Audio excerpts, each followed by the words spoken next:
इसके बारे में थोड़ा सा जानकारी लेंगे और जानते हैं। पे आप आए हैं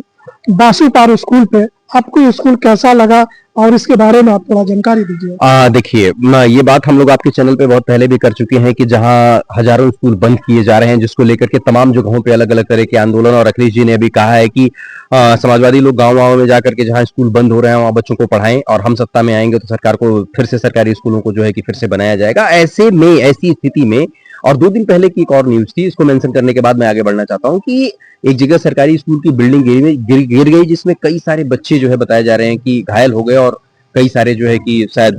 अब नहीं रहे होंगे। तो ये जो बातें हमारी हैं और ये जो चीजों को लेकर के ऐसे में एक अपने आप में ये स्कूल अपने आप में एग्जाम्पल है, एक मिसाल है। और यहाँ के जो भी अभी यहाँ के प्रिंसिपल साहब थे, और जो है कि स्कूल जिस ग्राम सभा में आता है यहाँ के ग्राम प्रधान, हाँ, ये दोनों लोगों का जो है कि नो डाउट की बहुत ही बेहतरीन काम है। जिस तरह की लाइब्रेरी अभी हमने अंदर देखा, लाइब्रेरी हमारी खुद की है, प्राइवेट लाइब्रेरी है, हमने ये देखा जिस तरह की लाइब्रेरी यहाँ पे है,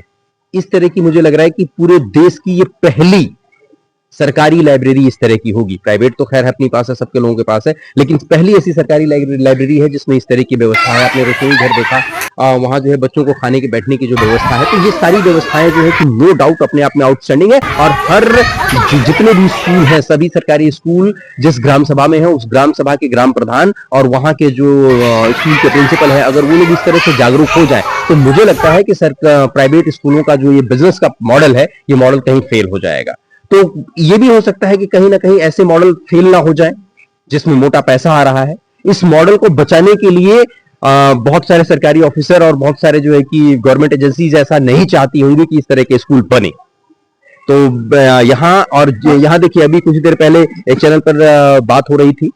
यहाँ एक गांव के ही थे, उनका घर यहाँ से करीब 2-2.5 किलोमीटर दूर है, लेकिन वो बोले कि मैं अपने बच्चे को प्राइवेट स्कूल में ना पढ़ा करके सरकारी स्कूल में पढ़ाऊंगा। देखिए, अगर व्यवस्थाएं रहेंगी, सुविधाएं रहेंगी,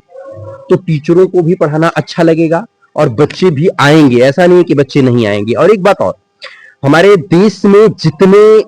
सरकारी नौकरी में जाते हैं, चाहे वो टीचिंग हो, चाहे आईएएस हो, चाहे पीसीएस हो, चाहे अलग अलग फील्ड में जितने भी लोग सरकारी में जाते हैं, वो ये कहा जाता है कि सारे क्रीम बच्चे हैं, क्योंकि एक टफ कंपटीशन क्वालिफाई करके आते हैं। तो ऐसे में जो स्कूल में टीचर आ रहे हैं सरकारी स्कूलों में, नो डाउट कि उनकी क्वालिटी, क्वालिफिकेशन, एजुकेशन पे कोई डाउट नहीं किया जा सकता, लेकिन उस तरह का माहौल नहीं मिल पाता है जिससे वो लोग पढ़ा नहीं पाते हैं। अगर इस तरह का स्कूल बनता है, और इस तरह का स्कूल अगर है, इस तरह की अगर इस तरह का अगर स्कूल है, और इस तरह का अगर स्कूल है और इस तरह की जो है कि अगर व्यवस्थाएं रहेगी, तो नो डाउट कि जितने टीचर हैं उन लोगों का भी पढ़ाने का मन करेगा, और लोग अच्छी शिक्षा मिलेगी। और बच्चों को, जो बच्चे जो है कि गरीब घर से आ रहे हैं, जो लोग शिक्षा के ऊपर ज्यादा इन्वेस्ट नहीं कर पा रहे हैं, ऐसे बच्चे भी शिक्षित होंगे। तो ऐसे में ये फायदा एक जो है कि पर्टिकुलर तबके का नहीं होगा। इस तरह में जो है कि पूरे, मतलब वो लोग जिनके पास धन नहीं है शिक्षा पर खर्च करने के लिए, उन सभी के बच्चों को जो है कि शिक्षा मिलेगी, और एवन क्वालिटी की शिक्षा मिलेगी। टीचरों की कमी है, लेकिन टीचरों की क्वालिटी में कमी सरकारी स्कूलों में नहीं है, क्योंकि अभी पिछले 8-10 सालों में जो स्कूल में टीचर आए हैं, सरकारी स्कूलों में आए हैं, वो सब के सब मतलब ज्यादातर उसमें है कि जो सिविल सर्विसेज की जो है कि तैयारी कर रहे थे,